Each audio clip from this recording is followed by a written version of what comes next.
Bismillahirrahmanirrahim. Assalamualaikum warahmatullahi wabarakatuh. Sahabat, ketika telah selesai sekolah formal, langkah selanjutnya adalah mencari penghasilan. Pilihannya hanya dua, menjadi pengusaha atau bekerja sebagai karyawan. Jika ingin menjadi karyawan, sebaiknya mempersiapkan diri lebih dulu agar peluang lulus menjadi lebih besar. Secara umum, ada 5 langkah persiapan yang sebaiknya dilakukan. Pertama, mencari lowongan kerja. Informasi lowongan kerja bisa didapat dari berbagai sumber secara online dan offline. Kandidat bisa bergabung di berbagai grup lowongan kerja di sosial media, membuka berbagai aplikasi lowongan kerja, membuka situs pemerintah atau perusahaan yang diminati, dan dari berbagai sumber lain. Sedangkan secara offline dapat mencari lowongan kerja lewat berbagai media massa offline seperti surat kabar dan tabloid, atau mencari informasi dari keluarga dan teman. Kandidat perlu waspada karena ada modus penipuan lewat lowongan kerja. Jangan sampai tertipu karena kurang hati-hati akibat euforia atau harapan yang sudah melambung tinggi. Kedua, kualifikasi. Kandidat harus melakukan evaluasi diri lebih dulu. Ini penting agar memahami kemampuan dan kualifikasi yang dimiliki sehingga tidak menaruh harapan terlalu tinggi atau sebaliknya. Minat bekerja di mana, bidang apa, dan posisi apa, punya keterampilan dan kemampuan apa. Setelah itu, carilah lowongan kerja sesuai minat dan kualifikasi yang dimiliki. Jika asal saja mengirim lamaran, apalagi secara acak, tanpa memperhatikan minat dan kualifikasi yang ada, peluang lulus akan menjadi relatif kecil, atau setidaknya, kalaupun lulus tidak akan bertahan lama atau kurang optimal karena tidak sesuai keinginan.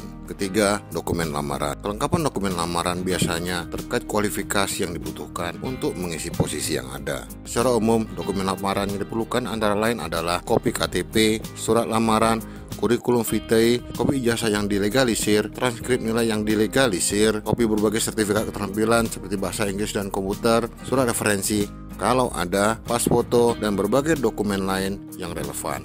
Siapkan seluruh kelengkapan dokumen lamaran dan di-scan untuk menjadi soft copy sehingga setiap saat bisa digunakan.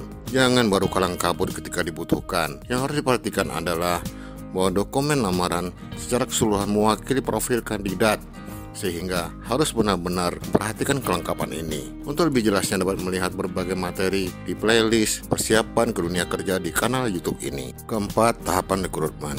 Meski tiap lembaga atau perusahaan mungkin memiliki tahapan tersendiri, secara umum ada 6 tahapan rekrutmen, yaitu seleksi administrasi, tes tertulis, tes praktek, tes wawancara, psikotes, dan tes kesehatan. Biasanya berlaku sistem gugur di setiap tahapan. Pengetahuan tentang tahapan rekrutmen sangat dibutuhkan agar kandidat dapat mempersiapkan diri dengan lebih baik. Untuk lebih jelasnya, dapat melihat materi 6 tahapan rekrutmen di kanal YouTube ini. Kelima, persiapkan diri. Jika berminat bekerja di posisi tertentu, kandidat harus melengkapi diri dengan kualifikasi yang dibutuhkan jauh-jauh hari.